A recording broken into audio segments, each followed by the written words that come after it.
আসসালামু আলাইকুম। আশা করি সবাই ভালো আছেন। ফেয়ারলেস অ্যান্ড ফার এর পক্ষ থেকে আমি আলামিন ছিলাম আপনাদের সাথে। অস্ট্রেলিয়াতে এটাই আমার প্রথম ব্লগ। আর আজকে আমি একটি সুন্দর জায়গায় এসেছিলাম, তো ভাবলাম এখানে একটা ব্লগ করি, আপনাদেরকেও দেখাই। এই জায়গাটা এতই সুন্দর যার জন্য আপনাদের সাথে শেয়ার করা। আশা করি আজকে ভিডিওটা দেখে আপনারা অনেক এনজয় করবেন।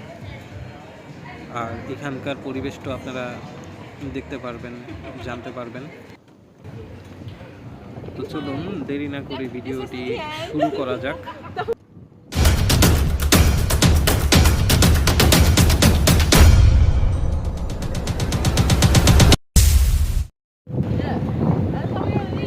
ইন্ট্রোর পর আবারও ফিরে আসলাম। Welcome back. তো এখানের বিশেষত্ব আমি যেটা মনে করি, বিশাল উঁচা একটা টিলা, আর টিলা থেকে হচ্ছে এঁকে বেঁকে পথ ধরে হচ্ছে নিচের দিকে নামা, আবার এই টিলার অপোজিট পাশে যাওয়ার জন্য আবার নিচ থেকে এঁকে বেঁকে রাস্তা ধরেই উপরে উঠতে হবে। তো আমি হচ্ছে সাইকেল চালাচ্ছিলাম, আমার সাইকেলটি হচ্ছে ইলেকট্রিক সাইকেল, তো যার জন্য আমার উপরে উঠতে কোনো সমস্যা হচ্ছিল না। আর চারপাশে আপনার ঘাসগুলো অনেক সবুজ, আর ঘাসগুলো হচ্ছে কাটা, মেশিন দিয়ে ঘাসগুলো বড় হলেই কেটে ফেলে, যার জন্য ঘাসগুলো একদম সমান মনে হচ্ছিল। এই জায়গাটাতে আমি এর আগেও দুইবার এসেছিলাম। আর প্রথমবার যখন এসেছিলাম বিশাল একটা সমস্যায় পড়েছিলাম। সমস্যাটা হচ্ছে অস্ট্রেলিয়ায় যখন প্রথম আসি কোনো রাস্তাঘাট তেমন চিনতাম না।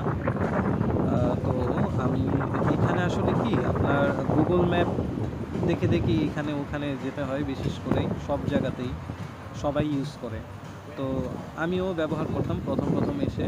তো মোবাইলে ফুল চার্জ দিয়ে বের হই একদিন, যাওয়ার পর তখন আমি এরবার থেকে ওই পারে যাই, যাওয়ার পর হচ্ছে হঠাৎ করে ফোনের চার্জ শেষ হয়ে যায়।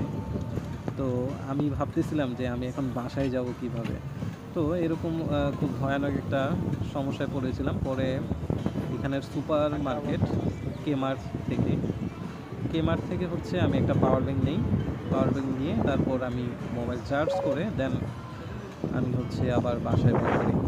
তো যাই হোক, তো দেখেন এখানে আবার হচ্ছে কি মানে একটা টিলা থেকে আরেকটা টিলা বলছি এই কারণে, এটা পাহাড় না, কিন্তু টিলাগুলো অনেক বড় বড়, অনেক উঁচা পাহাড়ের মতো। তো এক টিলা থেকে আরেক টিলায় যাওয়ার জন্য এখানে ট্রেনের রাস্তা আছে, যে ট্রেনের রাস্তাটা কিন্তু খুবই সুন্দর। আর আমি কিন্তু এই মুহূর্তে নিচ থেকে উপরের দিকে উঠতেছি এদিকে দিকে রাস্তা ধরে। আপনারা বাতাসের শব্দ অবশ্যই মনে হয় শুনতে পাচ্ছেন। এখানে কি পরিমাণ যে বাতাস, যতই উপরের দিকে উঠতেছিলাম ততই অনেক বেশি বাতাস। আর অস্ট্রেলিয়াতে আমার মনে হয় কি মানে বাতাস একটু অনেক বেশি, আর এটা আসলে মনে হয় না অনেক বেশি বাতাস।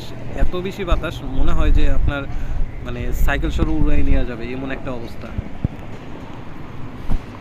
আসলে মেলবোর্ন শহরটা পুরোটাই হচ্ছে টিলার উপরেই অবস্থিত। আসলে সব জায়গাতেই টিলা, এই উঁচা এই নিচা, এই হচ্ছে একটা অবস্থা আসলে। আর এখানের দেখেন এত বড় একটা টিলা, বিশাল বড়, মনে হবে এক একটা বিশাল বড় পাহাড়, কিন্তু আসলে এগুলো পাহাড় না, এগুলো হচ্ছে বড় বড় টিলা।